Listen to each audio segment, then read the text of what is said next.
Assalamualaikum warahmatullahi wabarakatuh. Apa kabar? Kembali berjumpa dengan saya, Hersy Beno Arif dari Forum News Network. Politisi PDIP Ruhut Sitompul tampaknya harus bersiap. Unggahannya di media sosial ini yang memposting Gubernur Anies Baswedan memakai koteka ini bakal bergulir ke ranah hukum.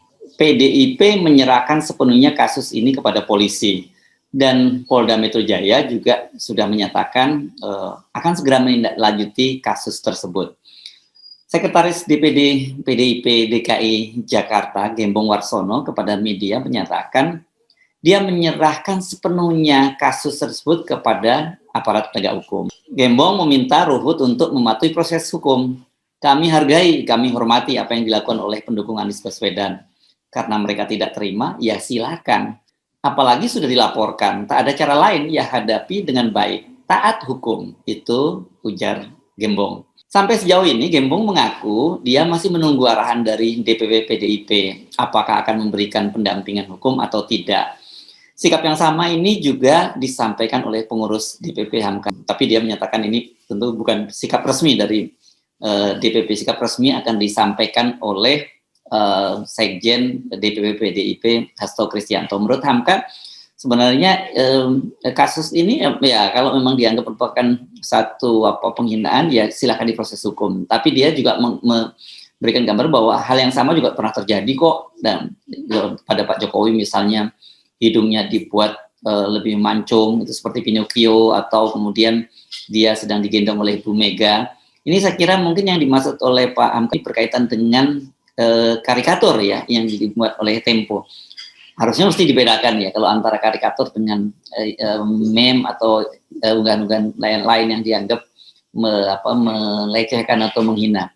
Kalau karikatur itu memang ada, memang itu menjadi satu tradisi di media, di negara-negara demokrasi ada tradisi semacam itu.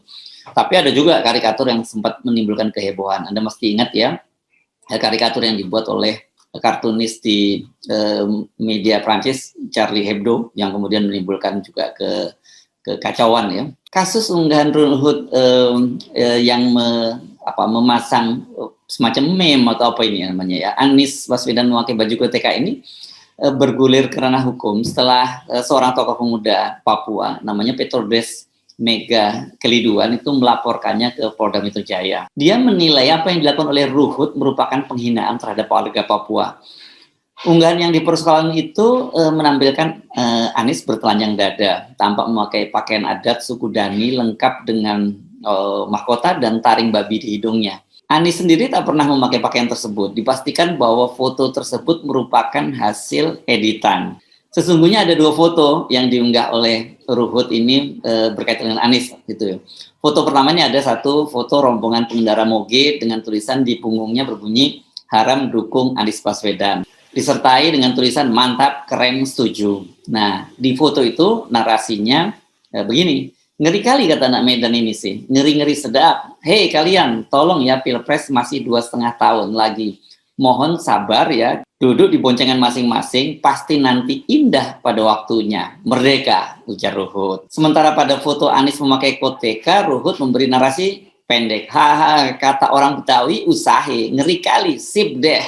Nah, sontak unggahan yang terakhir inilah yang mengundang kehebohan di media sosial. Walaupun kemudian ternyata para netizen juga memberikan semacam klarifikasi bahwa foto yang pertama tadi ketika orang naik sepeda motor dengan ada tulisan haram dukung Anies Baswedan tadi juga itu adalah semacam editan, karena tidak ada itu beda ya forumnya, pengendara motornya ada tetapi tidak ada yang mereka menggunakan kaos dengan tulisan semacam itu.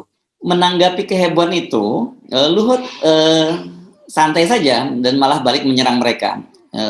Dia menyebut mereka yang persoalan itu sebagai kadrun. Ini ada link berita ini, misalnya saya baca begini nih, ini linknya ini ya beritanya. Kadrun taunya protes, jadi menuduh orang yang enggak. Saya ambil itu di berita, kita nggak tahu, aku anggap itu asli. Yang tahu hoax atau enggak kan ahli IT, aku gagap teknologi, ujar Ruhut ini kepada media. Dia coba membela diri ini kelihatannya. Jadi unggahan foto itu berusaha menyindir Anies Baswedan yang selama ini dinilai sok paling Arab. Ruhut mengungkapkan, Tersebab memiliki darah Arab, Anies kerap memanfaatkan kesukuannya itu untuk politik identitas. Dulu merasa paling Arab, sekarang kakeknya begitu Arab. Sekarang dia merasa paling Jawa karena dari Jogja. Sudah itu datang lagi ke satu daerah mengaku paling ini, paling itu, semua diakui sama dia. Makanya aku share gambar itu. Ya, jelas Ruhut. Kurang baik apa aku? Aku tulis namanya juga Usahe. Mungkin kan usaha dia jadi presiden begitu. Jadi ada foto menarik, kita beritakan, bagus. Kadrun aja yang kelojotan, itu kata Ruhut. Dan Ruhut juga membantah jika foto tersebut menghina masyarakat Papua. Ia beralasan sejauh ini belum ada orang masyarakat Papua yang protes terkait unggahnya itu. Orang di Papua diam-diam saja, tenang-tenang saja, cuma kadrun aja kok yang ribut, ujarnya. Ini dia senang sekali yang menggunakan kalimat kadrun ini ya. Unggahan Ruhut itu, yang unggahannya di Twitter itu sebenarnya sudah diprotes loh oleh tokoh asal Papua, yakni mantan komisioner Komisi Nasional Hak Asasi Manusia Natalius Pigai. Pada waktu itu dia mempertanyakan maksud Ruhut itu apa mengunggah foto Anies yang berpakaian baju adat Papua. Apakah itu benar foto Pak Anies atau bukan? Kalau editan atau diedit maka itu maknanya blasphemy atau penghinaan. Itu kata Pigai di akun Twitternya. Tapi Pigai pada waktu itu tidak menyatakan akan melaporkan Ruhut ke polisi. Dan memang ini sifat dari Pigai. Dia tidak pernah, sekalipun dia secara personal juga seringkali dihina dengan ujaran rasis, bahkan pernah ada yang juga menyamakan dia seperti seekor gorila. Keputusan Pigai dia tidak pernah mau mengadukan itu. Orang lain ada yang mengadukan, tapi Pigai tidak. Nah, ini yang mungkin dianggap oleh Ruhut dianggap tidak ada yang mempersoalkan. Nah, Ruhut ini mulai sedikit serius menanggapi kasus itu ketika mengetahui ini benar-benar nih ada warga Papua yang akhirnya melaporkan. Tadi yang saya sebut namanya Petrodes Mega Kelinduan. Ini dia adalah Panglima Komando Patriot Revolusi.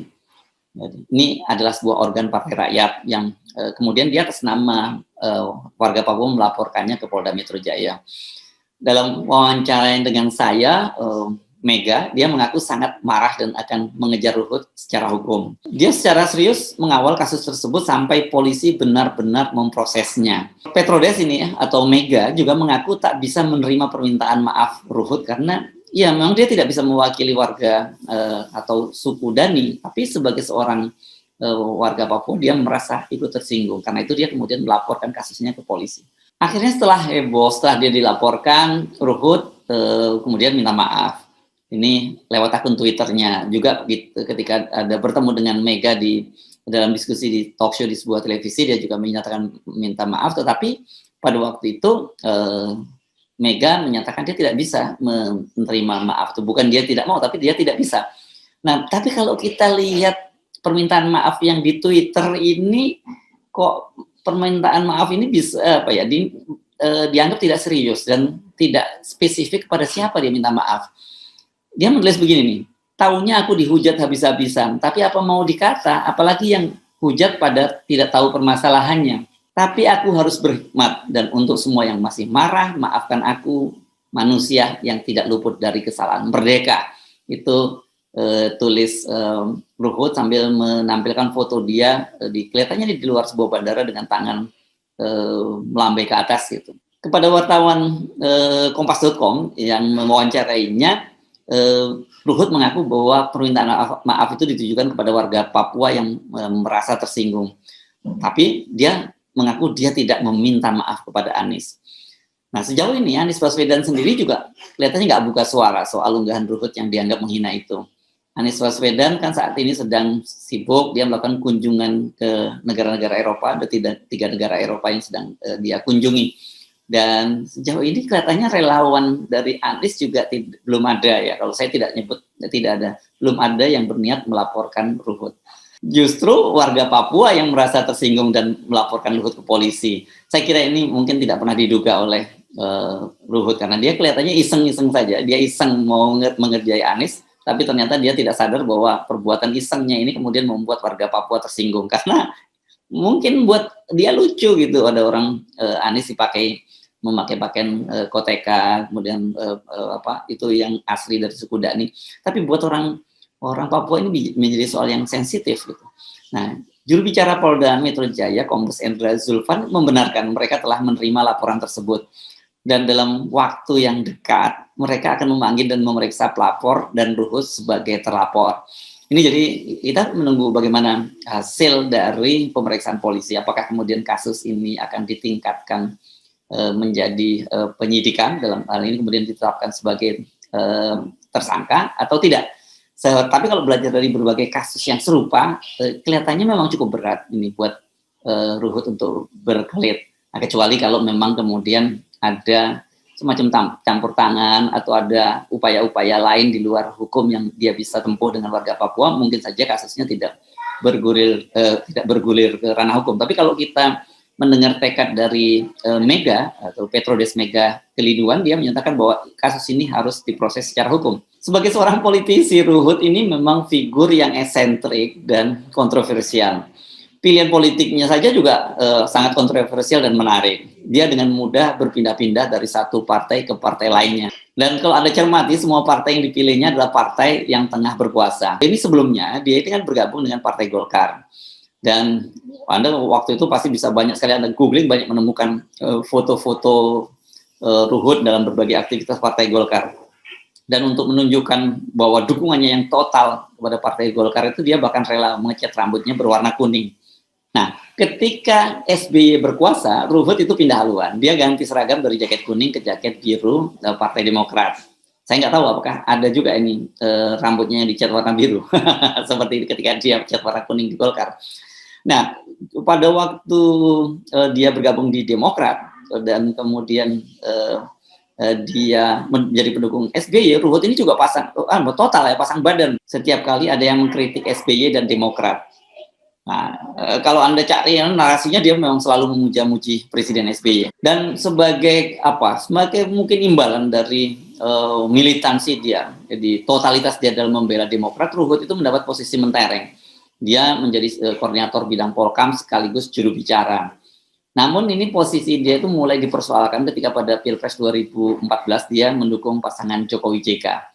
Apalagi di situ dia sering membawa nama SBY. Banyak kader Demokrat yang tidak sepakat dengan langkah dia. Dan seperti kita ketahui kan kemudian Ruhut ini berubah menjadi diehardnya Presiden Jokowi dan dia menjadi kader PDIP.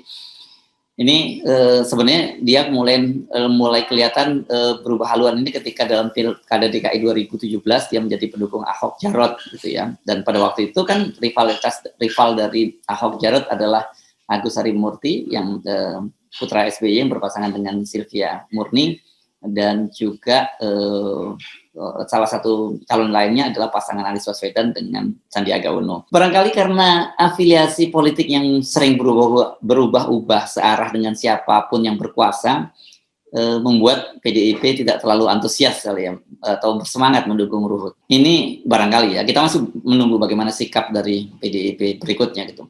Sebab kalau kita melihat track record-nya, sangat mungkin loh Ruhut ini bakal lompat ke partai lain, tergantung siapa nanti yang akan berkuasa. Nggak tahu kalau tiba-tiba Anies yang nanti berkuasa menjadi presiden, apakah dia juga akan pindah haluan. Ini menarik untuk kita tunggu ya. Begitulah Ruhut Sitompul, hidupnya memang penuh dengan kontroversi. Saya tak ingin menghakimi, hanya sekedar memaparkan fakta.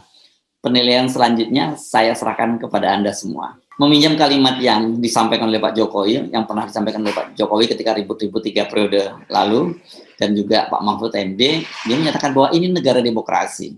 Orang bebas berpendapat. Begitu juga Anda bebas berpendapat tentang Ruhut Sitompul. Tetapi tentu saja kalau kemudian pendapat Anda ini dianggap menghina atau memenuhi unsur pidana, ya ada konsekuensi hukumnya seperti yang sekarang terjadi pada Ruhut Sitompul. Saya Arif Arif dari Forum News Network. Sampai jumpa lagi. Assalamualaikum warahmatullahi wabarakatuh.